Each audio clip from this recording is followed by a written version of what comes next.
महाभारत के सबसे महान और सबसे मिसअंडरस्टूड योद्धाओं में से एक अंगराज कर्ण। लोग उन्हें सिर्फ सूत पुत्र के रूप में जानते हैं, लेकिन उनके जन्म, जीवन और मृत्यु के पीछे छिपी हैं ऐसी कहानियां जो आपको चौंका देंगी।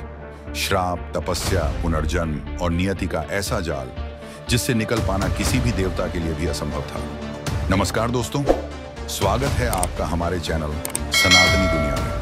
आज हम जानेंगे कर्ण से जुड़े रहस्य जो आपने शायद ही कभी सुने होंगे। दोस्तों, क्या आप जानते हैं कि सूर्यपुत्र कर्ण का असली नाम कर्ण नहीं था।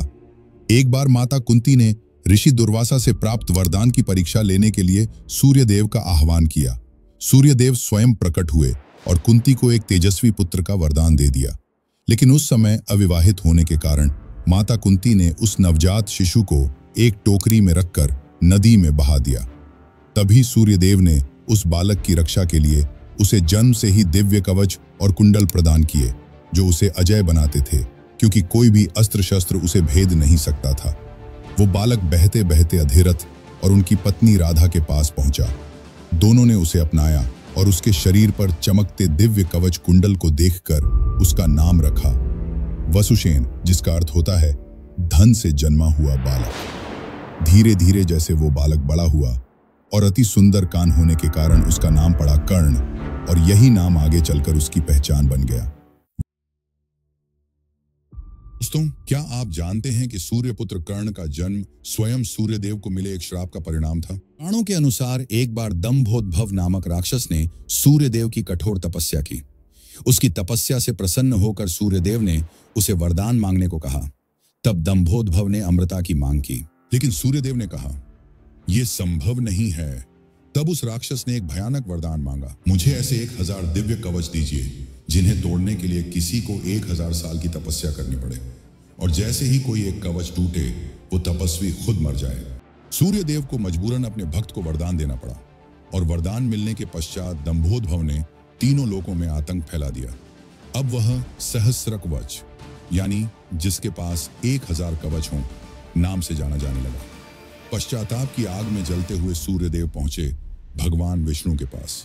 तब भगवान विष्णु ने नर और नारायण, 2 जुड़वां अर्षियों के रूप में अवतार लिया।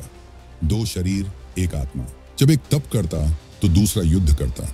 हर बार एक दिव्य कवच टूटता और योद्धा मृत्यु को प्राप्त होता। तब तपस्वी अपने तप के बल से उसे पुनः जीवन देता, और वही योद्धा अगले कवच को तोड़ने के लिए फिर तप में लीन हो जाता। हजारों वर्षों तक चलता रहा यह चक्र। हर तप, हर युद्ध एक नए कवच के अंत की ओर ले जाता रहा, और इसी तरह सहस्र कवच के 999 दिव्य कवच नष्ट कर दिए गए। जब बस एक अंतिम कवच शेष रह गया तो भयभीत सहस्र कवच सूर्यलोक की ओर भागा और सूर्यदेव की शरण में जाकर कांपते हुए कहा, हे प्रभु, मैं आपका भक्त हूं, कृपया मेरी रक्षा कीजिए। अपने भक्त को परेशान देख सूर्यदेव ने उसे बचा लिया। लेकिन जब नर को पता चला कि सहस्र कवच अब सूर्यदेव की शरण में है, तब उन्होंने क्रोध में सूर्यदेव को श्राप दे दिया, जैसे तुमने आज इस अधर्मी की रक्षा की है, वैसे ही अगले जन्म में तुम्हें इसके साथ धरती पर अवतार लेना होगा, उसी पापी का भागी बनकर। और यही श्राप बना सूर्यपुत्र कर्ण के जन्म का कारण।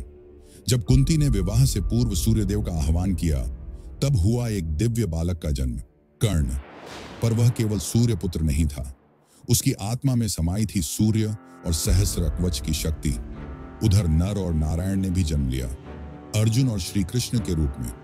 और अंत में महाभारत के युद्ध में श्री कृष्ण की योजना और अर्जुन के बाणों से हुआ कर्ण का अंत, जो दरअसल सहस्र कवच का अंतिम विनाश था।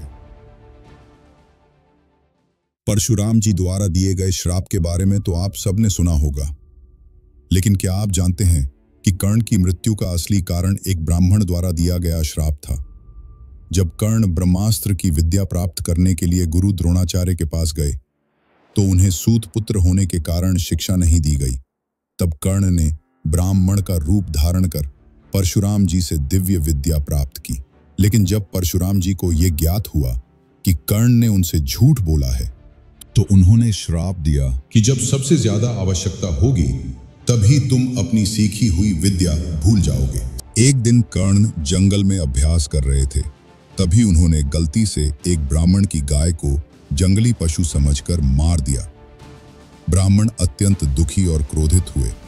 क्रोध में उन्होंने कर्ण को श्राप दिया, जिस तरह तुमने एक निरपराध और असहाय गाय को निशस्त्र अवस्था में मार डाला, उसी तरह एक दिन तुम भी युद्ध भूमि में एक निरीह पशु की तरह असहाय हो जाओगे।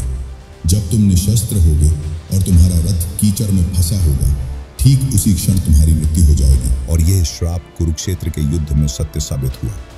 कर्ण का रथ जमीन में धंस गया और वह उसे निकालने में लगे थे। उन्हीं क्षणों में जब वो निशस्त्र और असहाय थे, अर्जुन ने उन पर घातक बाण चला दिया। आपको इनमें से कौन सा तथ्य सबसे चौंकाने वाला लगा? कमेंट सेक्शन में जरूर बताएं।